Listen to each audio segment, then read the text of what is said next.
Welcome to Who's Your Caddy, a weekly PGA DFS golf podcast where each week we share a little bit about the tournament, the course, and our favorite picks to build your lineups around. This week we're going to focus in on the RBC Canadian Open, so stay tuned.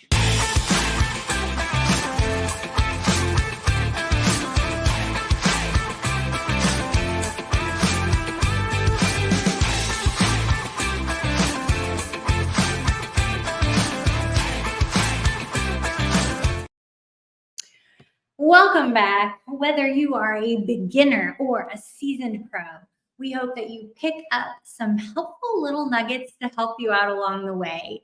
But before I get too far into this, let me bring in the cool side to my pillow, Adam Hallas. How's it going? Hola, as the Canadians like to say. Canadians like to say hola. Yeah.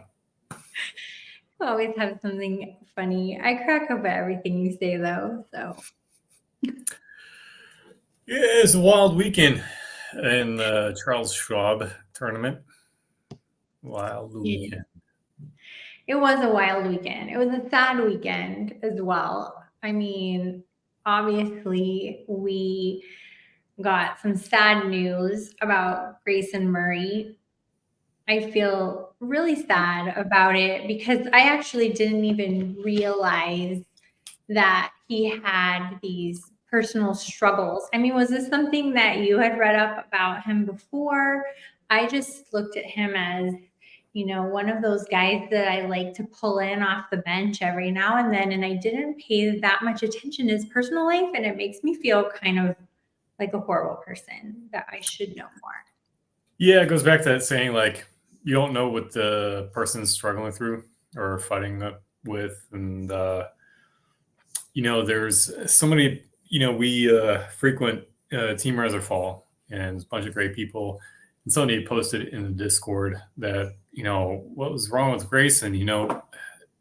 Most people would be, killed to be in his position. Mm-hmm. And his position was like,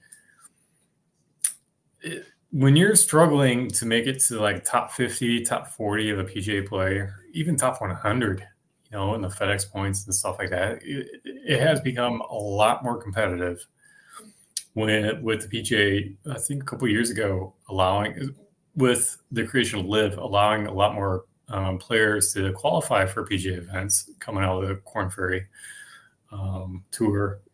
And so it's become much more competitive. You have to stay on top of your game. You have to keep your sponsors. If you don't get your sponsors, then you have to pay for stuff for yourself, like keep up with stuff, and then like traveling and then grinding it out at each tournament. And it's on the face of it, it looks like, being a pro athlete in the golf world, it's kind of cool to get to play a game, almost every day of the week. But when you're struggling to make it to the top and you've got demons on the back of you, you've got alcohol addiction and stuff like that, it is a uphill battle. So yeah, for sure. You never really know what anybody's going through. Just like you said off the start of this, you just can't tell. And just because somebody has reached their childhood dream probably to play in the PGA, there's still other aspects of life. We can see that every day with celebrities, with rich people, with poor people, with everybody in between. Even though you've achieved what you've set out to do, other aspects of your life don't always line up with that. And I think it's a good reminder for us to maybe just pay attention a little bit more to these golfers as people. And maybe that's cheesy, but that's kind of how I felt about it. Yeah. And it's just another aspect. Like, they're not scores on your DFS sheet or betting sheet. They're not little dots and numbers. They're people that are struggling, and Roy's going through a divorce, and people just handle it differently. So for sure.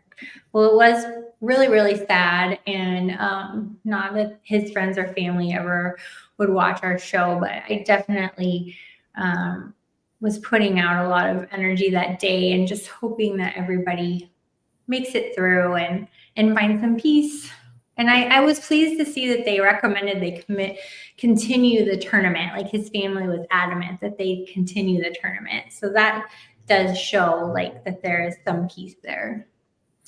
Yeah, there's some peace there. And I'm sure there was some aspect that they wanted to deal with it on their own terms and kind of privately. Had they stopped the tournament, I'm sure there had been a lot more talk, a lot more scrutiny from the press, stopping a tournament and stuff like that. So I'm sure there's many reasons behind it. Yeah. Well, speaking of tournaments, Let's make this turn. Let's make this turn. You ever heard that? It's a news show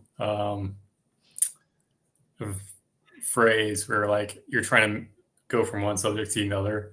You go, let's make the turn. And when you have something that's very serious and like, let's try to be upbeat, and you're like, let's make this turn.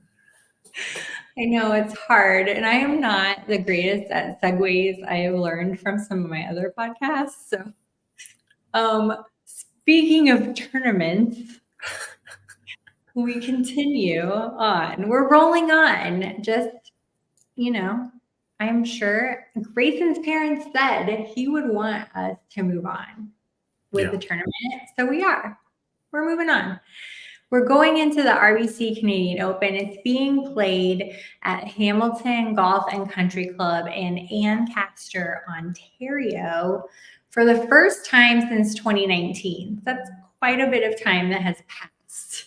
So we can't necessarily rely on previous history at this course. There are courses kind of like it, but what can you tell us about Hamilton Golf and Country Club, Adam? It's a par 70, 77,000 yards, 7,100, round up. So of the previous two tournaments, it's probably the shorter of the three for the past two. It's tree line parkland, which means that you're going to have some skinny fairways. If you think of, a municipal type course, you got, skinny fairways, you got trees on either side to kind of block errant shots and what have you. So it's a fairly flat course, 820 feet elevation. The length per yard par is fairly long, but again, you're only at 7,100 yards and it's par 70. Take it for what it's worth. The typical round is under par by a smidgen. It's not going to be a birdie fest, but it's going to be a little bit lower scoring than the past two tournaments. You got 72 bunkers, but only one water hole, which is the fifth fewest out of 44 courses in the PGA Tour. It is fairly tough. Your fairways are bent grass with POA added in. Average fairway width is about 30 yards, which is about 10th narrowest out of the 44 courses on the PGA Tour. And then the greens are bent grass. So a centimeter of 12, which means it's slightly fast, but not overly fast, lightning fast like you would find with Bermuda. So with that being said, let's talk about our favorites. I've muted myself because I didn't set up the studio today. I was at a press for time, and there's a lot of traffic rolling by. Oh. But let's talk about some favorites. I don't really have mine in any particular order because I just wanted to lay out my very favorite. I'll start, by the way. I'll just start. I'll go. Okay. My very favorite this week, it's just jumping out at me. I feel like it's a steal. CT Pan, 6.7K on DraftKings. And CT Pan has actually not had a terrible season. He's been in my FSGA lineup for several of the last tournaments, and it hasn't been awful. Last year in this tournament, it was on another course. He was tied for third, but I wanted to throw that out there.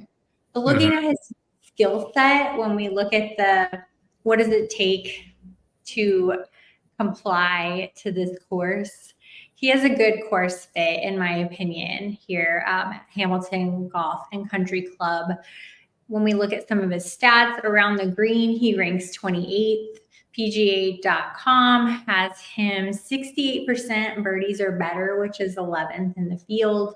And while you said this isn't going to be a birdie fest, it sure would come in handy to be among the tops there. And his scrambling is pretty decent. So I do love CTPN at 6.7K. Do you have feelings on that? So I don't mind CTPN.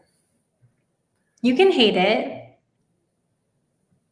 His greens and regulation are good. But I personally think that he's dealing with some issues, like health-wise. I would say back. He did withdraw. He did withdraw recently. Yeah. So I'm personally don't have CTPN in the mix, but he's one of those guys where like when he shows up, he shows up. Right. And at 6.7K, I think that's what really sold me on it. Like, what? That feels very inexpensive. And right now, CTPN has 7% ownership, so other people are on the board. Excuse me. People are looking for it. The one that's going to be on everybody's list, Tommy Fleetwood. He lost in the playoffs last year. This season, he's had a great season. It's not like crazy amazing, like, oh my God, Tommy Fleetwood, best player in the PGA, but certainly consistent. And that's what we need to look for. He's only missed one cut in 10 starts. All of his stats are pretty good. He's far better than average. It's 10.3K, and I will be playing Tommy Fleetwood this week. I love Fleets. What do you feel about Fleets? Oh, I like him. I don't have him in my pool only because I like to keep a small pool. But I do know people within the Team Rise or Fall Discord also like Tommy Fleetwood. And I don't know if it's because of his swing or his hair, but both are on point. I think both. It's good. I like playing him because it makes he's fun to watch, and that's part of playing DFS and even watching golf. You want it to be fun to watch, and I think he's one that's fun to watch. Nick Taylor, 8K on DraftKings. He's Canadian, so we got that going for us. Which is nice. Which is nice. I think he looks pretty good on paper this season. I don't know that it's what he would have hoped for because while he's only had 3 cuts and 14 starts, which is pretty good, he's only broken the top 24 times out of 14 starts. He ranks 11th in 1-putt, but he has been struggling a bit as of late with his approach and his putting just over the last 4 starts. Really just the month of April was pretty abysmal leading into May. He played like 2 tournaments in April, and I think this will be his 2nd tournament in May. And it's been a little bit on the struggle bus, but I am thinking being in his home country might bring some good luck. So 8K on Nick Taylor, I think that feels like a pretty solid start. I like Nick Taylor as well. I do have him in my pool. Yeah, and I think the reason he's in my pool, as far as like he's 23rd in my model, and I think the reason he's in my pool is because of his tee to green is fairly strong. And then his greens and regulation is okay. And certainly for the price, it's not bad. Right. Why don't you lay out your 3 favorite picks? And I'll hate them. Just kidding. What? I didn't even hate CT Pan. I just said, like, he's just hard to figure out. Yeah. All right. Well, I have on mine is Corey Connors, Kumko, if you like to call him that. Driving accuracy is about average, but his greens and regulation is pretty stellar at 22%. Also, he likes the Canadian Open. He's Canadian. So all the Canadian players are going to be overvalued this week, but I think Corey Connors actually deserves the price that he has. He hasn't missed a cut since June of last year. Knock on wood. Hopefully, it doesn't Jim Nance him. His putting at RO around the green is suspect, but the rest of his game can compensate. I like it. I do like that one. Thank you. Next up, I have Mark Mother Hubbard. I say a horse for course, but really a horse for tournament.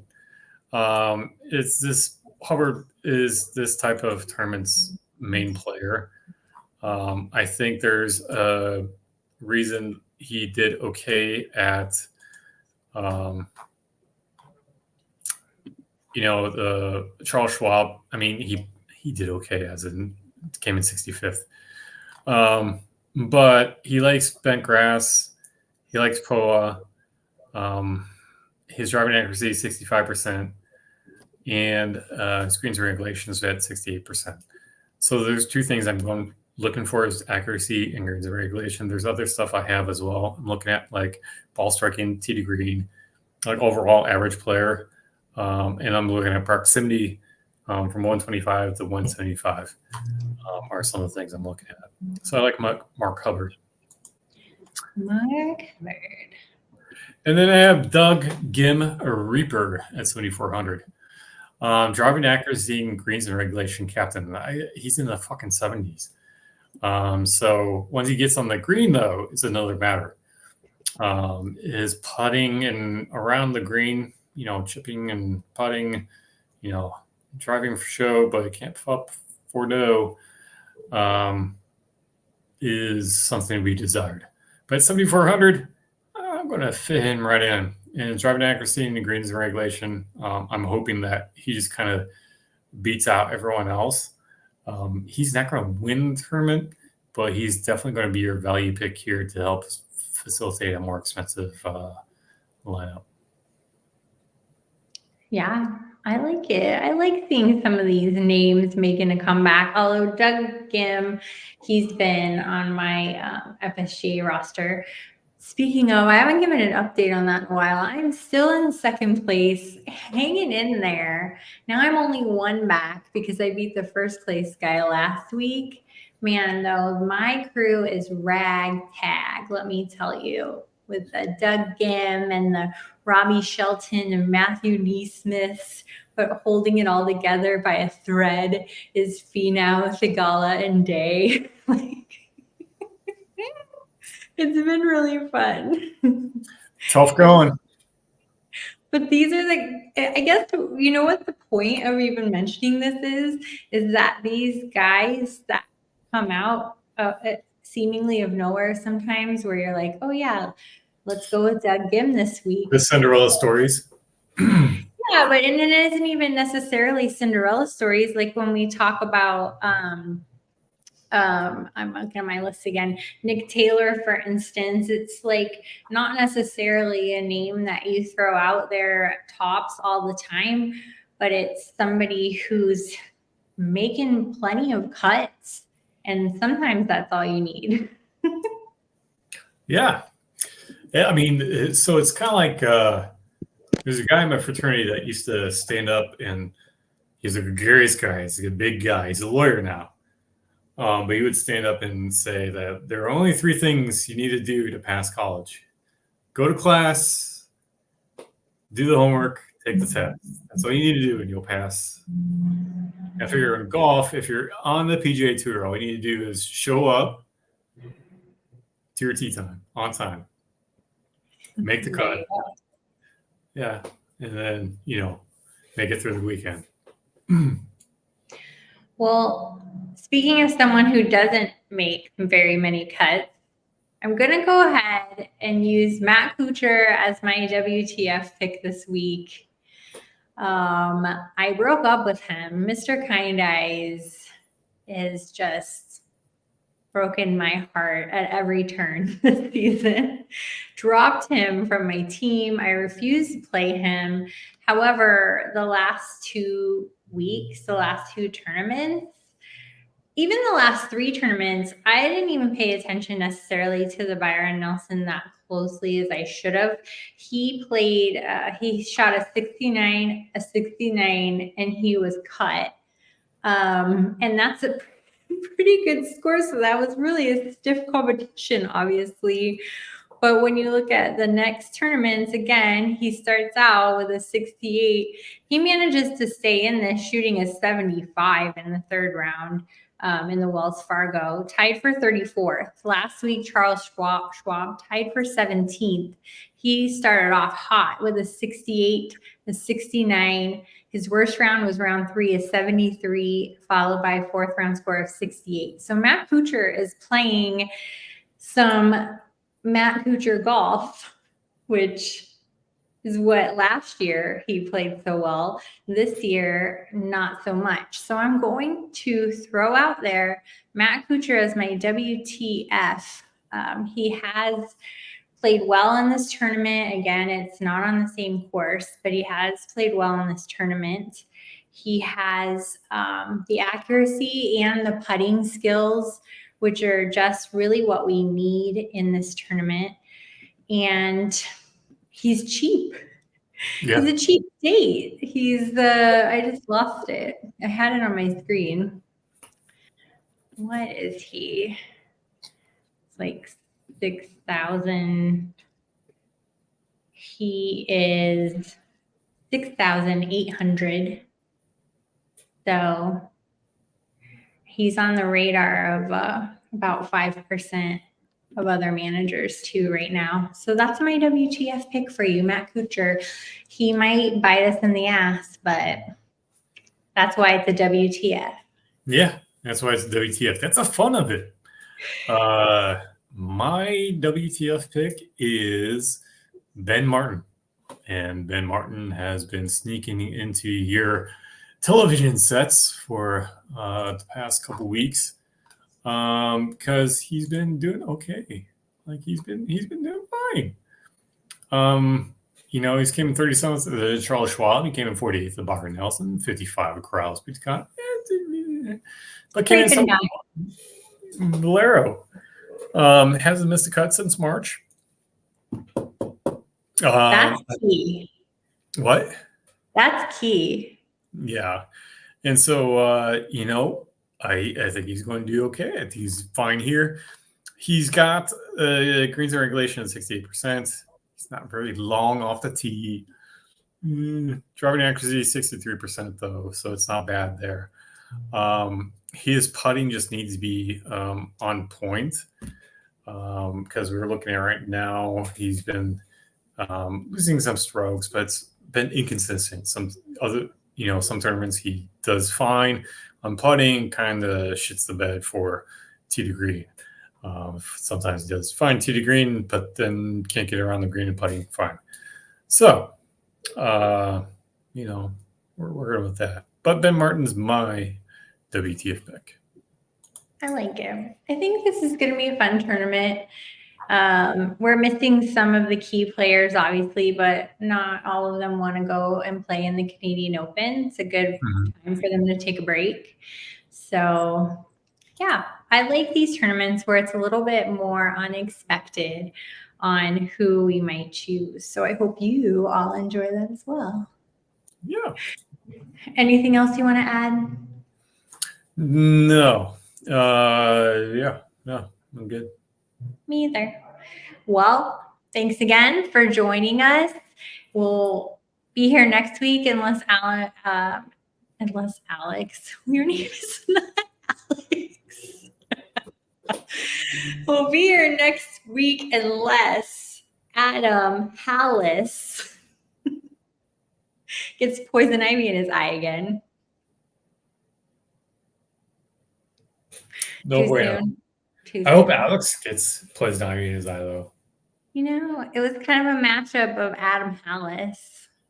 Yeah. All right. We'll see you around. You can find me at Kelly in Phoenix, Adam/Alex at Mr. Hallas. That's a great face. I'm going to put you guys out of your misery from looking at that. See you next week. Bye.